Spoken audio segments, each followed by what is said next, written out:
Sembarang Kak, sembarang.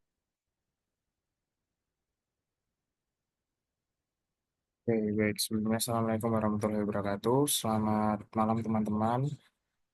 Izinkan kami untuk mempresentasikan hasil diskusi kami dari kelompok 4, yakni mengenai krisis energi terhadap perdagangan dan lembaga keuangan, yang mana kami dari kelas 2023C, Universitas Negeri Surabaya. Untuk anggota kelompok 4 sendiri ada saya sendiri, yakni Tegar Bastanugroho, kemudian ada Siti Hanatisari dengan akhiran NIM 095, Pipit Trisnia Maesari dengan akhiran NIM 104, kemudian Raditya Arfa Pradipa dengan akhiran NIM 121, kemudian Al Mahdi Ardinsyah dengan akhiran NIM 132, dan kemudian Karina Mujiono dengan akhiran NIM 127. Oke, jadi yang pertama yakni pengertian dari krisis energi dan dampaknya pada perdagangan global. Krisis energi sendiri adalah situasi di mana pasokan energi tidak mencukupi untuk memenuhi permintaan yang seringkali disebabkan oleh gangguan produksi, perubahan kebijakan, atau ketidakstabilan harga. Krisis ini juga berdampak signifikan pada berbagai sektor, termasuk perdagangan global, yang saat biaya energi meningkat, maka biaya produksi, transportasi, dan distribusi barang juga otomatis ikut meningkat. Hal tersebut berdampak juga pada daya saing produk dan permintaan pasar di internasional.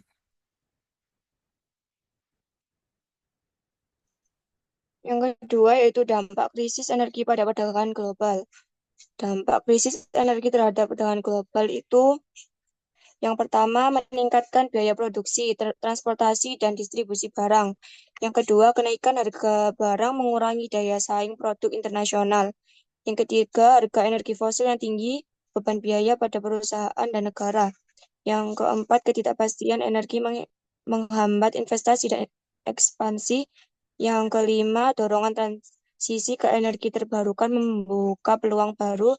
Yang terakhir yaitu keberlanjutan dan diversifikasi energi kunci stabilitas ekonomi global.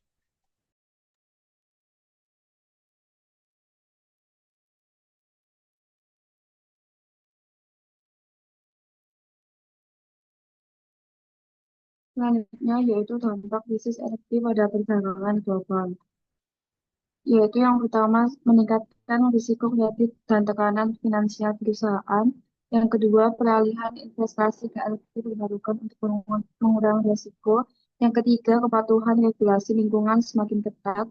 Yang keempat, instansi dan pertumbuhan melambat mempengaruhi pemberian kredit. Yang kelima, risiko geopolitik antara negara penghasil dan konsumen energi. Yang terakhir yaitu strategi adaptif dan responsif diperlukan untuk stabilitas keuangan.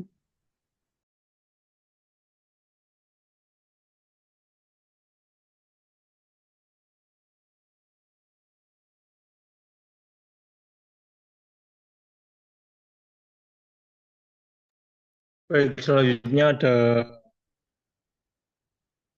strategi adaptif lembaga keuangan dan sektor perdagangan.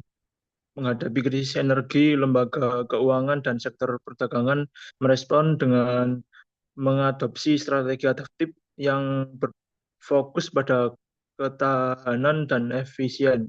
Lembaga keuangan misalnya memperketat analisis risiko dan mulai mengalihkan portofolio investasi ke sektor energi terbarukan, sejalan dengan meningkatnya kesadaran pasar terhadap keberlanjutan. Di sisi lain juga sektor perdagangan meningkatkan efisien energi dalam operasional mereka dan mencari sumber energi alternatif untuk mengurangi ketergantungan pada energi tradisional yang cenderung fluktuatif.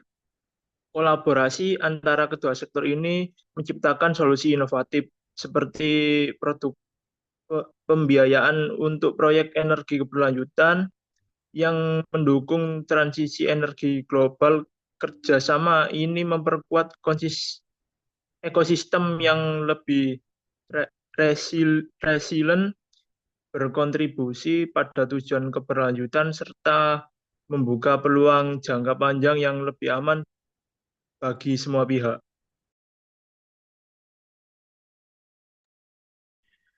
Yang selanjutnya ialah langkah-langkah mengatasi dampak krisis energi. Yang pertama, meningkatkan ketersediaan energi domestik yang mengurangi ketergantungan pada impor yang juga menjaga stabilitas ekonomi dalam negeri. Yang kedua, mengurangi ekspor energi fosil agar pasokan dalam negeri tetap stabil dan mendukung transisi menuju energi berkelanjutan. Yang ketiga, melakukan transisi ke energi terbarukan seperti energi surya dan angin yang tidak hanya mengurangi ketergantungan pada sumber daya fosil tetapi juga membuka peluang baru di pasar global.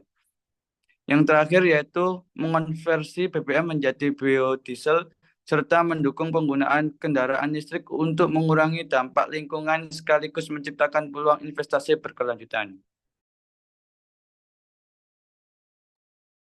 Selanjutnya yaitu ada studi kasus. Jadi krisis energi global di 2022 yang dipicu oleh ketegangan geopolitik dan ketergantungan pada energi fosil menyebabkan lonjakan harga, gangguan rantai pasokan, dan menurunnya daya saing perdagangan. Fluktuasi harga meningkatkan biaya produksi dan mendorong peralihan ke energi terbarukan. Lembaga keuangan menghadapi peningkatan risiko kredit dan peralihan investasi ke sektor energi hijau. Krisis ini terutama pengurangan pasokan gas Rusia ke Eropa, memperburuk ketergantungan energi dan mempercepat transisi ke energi berkelanjutan. Memerlukan kolaborasi antara pemerintah, sektor perdagangan, dan lembaga keuangan untuk membangun ketahanan energi dan berkelanjutan ekonomi jangka panjang. Terakhir, yaitu kesimpulan. Jadi, pembangunan wilayah berkelanjutan menyeimbangkan pertumbuhan ekonomi, pelestarian lingkungan, dan kesejahteraan sosial. Integrasi prinsip berkeberlanjutan, energi terbarukan, dan teknologi hijau menciptakan wilayah yang mandiri secara ekonomi, ramah lingkungan, dan adil secara sosial menjadi fondasi bagi masa depan yang stabil. Setelah selesai pemaparan materi kita mengenai ini, terima kasih.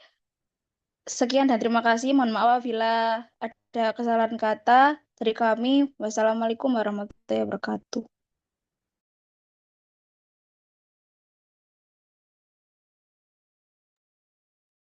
Untuk mengakhiri sesi presentasi dari kelompok kami mengucapkan terima kasih untuk yang sudah menonton dan juga mengucapkan permohonan maaf apabila ada kekurangan dari presentasi kami. Kurang lebihnya mohon maaf. Wassalamualaikum warahmatullahi wabarakatuh.